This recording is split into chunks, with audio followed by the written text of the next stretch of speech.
সাল্লাল্লাহু আলাইহি সাল্লাম বলেন, রোজা হলো ঢাল স্বরূপ। কিসের ডাল? অর্থাৎ জাহান্নাম থেকে বাঁচার ডাল। বলেন সুবহানাল্লাহ। শয়তান থেকে বাঁচার ডাল, কুমন্ত্রণা থেকে, কুপ্রবৃত্তি থেকে, খারাপ কাজ থেকে, অশ্লীলতা থেকে, বেহায়াপনা থেকে বেঁচে থাকার এই রোজা হলো ঢাল। বলেন সুবহানাল্লাহ। রোজাদার রোজা রাইখা কোনো খারাপ কাজ করতে পারে নাকি? খারাপ কাজ করতে গেলেও চিন্তা করে যে আমি না রোজাদার, কথা কন ঠিক কিনা? রোজা রাইখা চিন্তা করে আমি তো রোজাদার। চুরি করতে গিয়েও চিন্তা করে রোজাদার। আর প্রকৃত পক্ষের রোজাদার কখনো চুরি করতে পারে না, কথা কন ঠিক কিনা? আরে আমরা তো দেশ গ্রামের মানুষ, আপনার দেশ গ্রামের কিছু উদাহরণ দিয়েই বলা লাগে। অনেক মানুষ দেখা যায় জমিনে যায়, চোখের মধ্যে গিয়ে সেইরা রোজা রাইখে ওই আরেক বেড়ায় সুন্দর করে ধনিয়া পাতার ক্ষেত করে রাখছে, মনে করে ধনিয়া পাতাটি মোড় আইয়া তুইলা লইয়া আইয়া করতেছে, কথা কন নাউজুবিল্লাহ। একজনে বাগুন গাছ লাগাইছে, মনে করেন সুন্দর বেগুন ধরছে, পাইরা নিয়ে আসছে, তাইলে তার রোজা রাখা আর না রাখা সমান। বলেন নাউজুবিল্লাহ। আরে রোজা রাইখা প্রকৃত রোজাদার কখনো কোনো মানুষের কোনো জিনিসের প্রতি লোভ করতে পারে না, কথা কোন ঠিক কিনা? রোজাদার কখনো রোজার মাসে ইফতার বিক্রি করতে গিয়া ইফতার মাফে কম দিতে পারে না, যদি সে প্রকৃত রোজাদার হয়ে থাকে। প্রকৃত রোজাদার যারা, তারা কখনো আপনার তার মালের মধ্যে ভেজাল মিশাইতে পারে না।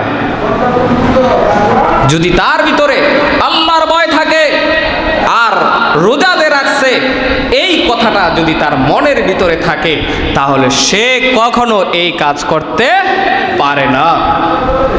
তাই বলা হয়েছে আসিয়ামু জুন্নাতুন, রোজা ঢাল স্বরূপ। খারাপ কাজ থেকে দূরে রাখার, খারাপ কাজ থেকে ফিরিয়ে রাখার ঢাল হলো রোজা। বলেন সুবহানাল্লাহ। জাহান্নামের আগুন থেকে রোজাদারকে ফিরাইয়া রাখার নামই হলো রোজা। বলেন সুবহানাল্লাহ। সম্মানিত হাজিরিন, তাহলে আমাদের সকলকে মাহে রমাদানে রোজা রেখে আমরা যেন পরের জিনিসের দিকে লোভ না করি, ঠিক না? পরের জিনিসে লোভ করা যাবে রোজা রেখা? আমি আজকেও দেখছি আমার একটা সুন্দর একটা আপনার এটা বলা লাগে, কোনো চুরি করতে পারে না রোজাদার, প্রকৃত রোজাদার আমি যেটা বলছি। আর যারা এইগুলো করে তারা রোজা রাখা হয় না, তাদের শুধু পানাহার হয়, অর্থাৎ তারা খাইছে না দিনের বেলা, এর দূর। এবার বলবেন হুজুর তাইলে দলিল কি? দলিল ছাড়া মহিউদ্দিন ফারুকী কথা বলে না, পড়াশোনা ছাড়া কোনো কথা বলে না। অবশ্যই পড়াশোনা করে এর উপরে কথা বলা লাগে। আমাদের দেশ গ্রামের মানুষ, আমরা দেশ গ্রামের ভাষা দিয়া, দেশ গ্রামের জিনিস দিয়া আমরা বোঝানোর চেষ্টা করি, কথা বল ঠিক না? আমরা দেশ গ্রামের মানুষ তো আর বড় ধরনের চাকরি করে না যে কলমের খোঁচায় কোটি কোটি টাকা নিয়ে নিব। প্রিয় ভাইয়েরা আমার, আল্লাহর হাবিব সাল্লাল্লাহু আলাইহি ওয়াসাল্লাম হাদিস শরীফের মধ্যে ইরশাদ করেন, ক্বালা রাসূলুল্লাহি সাল্লাল্লাহু আলাইহি ওয়াসাল্লাম লাম ইয়াদা ক্বালা যুরি ওয়াল আমালি বিহি ফালাইসা লিল্লাহি হাজাতুন ফি আইয়াদা তাআমাহু ওয়া শারাবাহু, রাওয়াহুল বুখারী। সুবহানাল্লাহ। বুখারী শরীফের বর্ণনায় এসেছে, বুখারী শরীফের হাদিসের মধ্যে এসেছে, আল্লাহর হাবিব সাল্লাল্লাহু আলাইহি ওয়াসাল্লাম বলেন, যে ব্যক্তি রোজা রেখে মিথ্যা কথা ও মিথ্যা আচার ও আমল ছাড়লো না। রোজা রেখে মিথ্যা কথা ছাড়তে পারে নাই। আজান, আচ্ছা একটু কথা শোনেন, এই আমাদের কই না আপনারা একটু শোনেন। আল্লাহর হাবিব সাল্লাল্লাহু আলাইহি সাল্লাম বলেন, লাম ইয়াদা কাউলুজ জুরি, যে ব্যক্তি রোজা রেখে মিথ্যা কথা ছাড়তে পারলো না, মিথ্যা আমল ছাড়তে পারলো না, আল্লাহর নবী বললেন ওয়াল আমালা, আমল ছাড়তে পারে নাই, মিথ্যা আমল ছাড়তে পারে নাই, ফালাইসা লিল্লাহি হাজাতুন ফি আইয়াদা তাআমাহু ওয়া শারাবাহু, তার পানাহার ত্যাগ করে রোজা রাখা আল্লাহ পাকের কোনো সন্তুষ্ট নেই। যে রোজা রাখা মিথ্যা কথা ছাড়তে পারে নাই, মিথ্যা আমল ছাড়তে পারে নাই, অর্থাৎ আমল দ্বারা কাজ বোঝানো হয়েছে, ওইগুলো ছাড়তে পারে নাই, সে দিনের বেলা দিনের বেলাতে না খাইয়া উপাস থাকছে, এতে আল্লাহ তাআলার কোনো সন্তুষ্টিই নেই। বলেন নাউজুবিল্লাহ। রোজা রাখা আমাদের এইগুলো ছাড়তে হবে। নবী পাক সাল্লাল্লাহু আলাইহি সাল্লাম বলেছেন, আসিদকু ইউজি ওয়াল কিযবু ইউহলিক, সত্য মুক্তি দেয়, মিথ্যায় ধ্বংস করে। কথা কোন ঠিক কিনা? একটা মিথ্যাকে ঢাকার জন্য হাজারটা মিথ্যা কথা বলা লাগে, ঠিক না? একটা মিথ্যাকে ধামা চাপা দেওয়ার জন্য শত শত হাজার হাজার মিথ্যা কথা বলা লাগে, মিথ্যা কাজ করা লাগে। আর একটা মিথ্যা কথার জন্য ৭,০০০ বছর তাকে জাহান্নামে ভুগতে হবে। বলেন নাউজুবিল্লাহ। জাহান্নামের কথাটা তো মনে হয় যে না আমাদের মুখে যেদূর বলছি এদূরই না, জি না? জাহান্নাম বড় ভয়ানক একটা জায়গা। সম্মানিত প্রিয় ভাই বাবারা আমার, রাসূল আকরাম সাল্লাল্লাহু আলাইহি ওয়াসাল্লাম আরো বলেন, قال رسول الله صلى الله عليه وسلم كم من صائم ليس له من صيامه إلا الظمأ وكم من قائم ليس له من قيامه إلا السهر। দাইলামি শরীফের ভিতরে এসেছে, আল্লাহর নবী বলেন কিছু সংখ্যক রোজাদার এমন আছে যাদের রোজা তৃষ্ণা ব্যতীত আর কিছুই লাভ হয় না, তৃষ্ণা ব্যতীত আর কিছুই লাভ হয় না। এমন কিছু রোজাদার আছে যাদের তৃষ্ণা, এই যে অনেকের তৃষ্ণা লাগছে না, পানি পিপাসা লাগছে না, এই পানি পিপাসা ছাড়া আর কিছুই না। নবী বলেন রোজা অবস্থায় গুনাহের কাজ করে, রোজা অবস্থায় গুনাহের কাজ করে।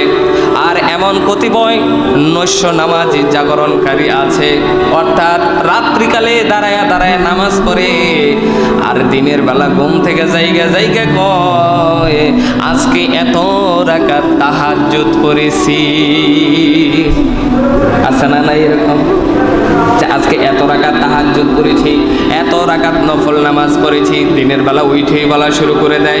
জিনা যারা এতদিন আমরা বলেছি আর বলবো না, আজকে হাদিসের মধ্যে পড়লাম আল্লাহর নবী বললেন আর এমন কতিপয় নৈশ নামাজি জাগরণকারী আছে যাদের নামাজ দ্বারা রাত্র জাগরণ ব্যতীত আর কিছুই নসিব হয় না, অর্থাৎ সে তার রাত্রিকালে নামাজ সম্পর্কে মানুষদেরকে জানায় ওই নামাজও আমার রব আল্লাহ কবুল করেন না। বলেন নাউজুবিল্লাহ। আল্লাহর হাবিব সাল্লাল্লাহু আলাইহি ওয়াসাল্লাম এবার হাদিস শরীফের মধ্যে ডাক দেয়া বলেন উম্মতেরা শোনো শোনো।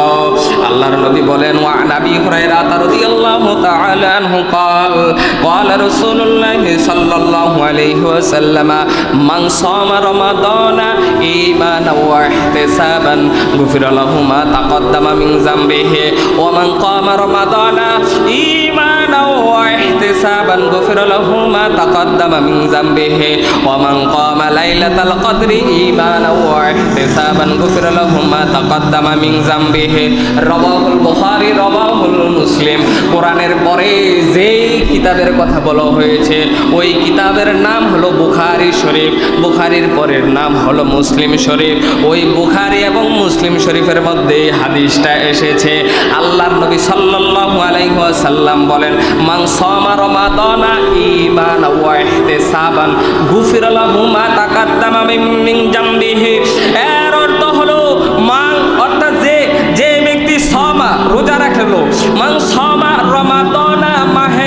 রমাদানে যেই ব্যক্তি রোজা রাখলো ঈমানান, ঈমানের সাথে, যেই ব্যক্তি ঈমানের সাথে সওয়াবের আশায় মাহে রমাদানের রোজা রাখলো, আল্লাহর নবী বলেন গুফিরা লাহু মা তাকদ্দামা মিন যামবিহি। এই জাম্বুন অর্থ হলো গুনাহসমূহ, পাপসমূহ। গুনাহ করতে করতে করতে করতে বান্দা একবারে সারখার হয়ে গেছে, গুনার কারণে তার কলবটা মরিচা হয়ে গেছে, কালো অন্ধকার হয়ে গেছে। কিন্তু যখন মাহে রমাদান এসে উপস্থিত হয়ে গেছে, এবার ওই আল্লাহর বান্দা চিন্তা করলো, হায় জীবনে কত পাপ করলো, কত অন্যায় করলাম, মাহে রমাদান আসছে, মাহে রমাদানটারে ঈমানের সাথে বিশ্বাস করছে, মাহে রমাদানে নামাজ পড়লে, মাহে রমাদানের রোজা রাখলে, মাহে রমাদানে কোরআন পড়লে, মাহে রমাদানে তাসবিহ পড়লে আমার আল্লাহ গুনাহগুলো মাফ করে দিবে। এই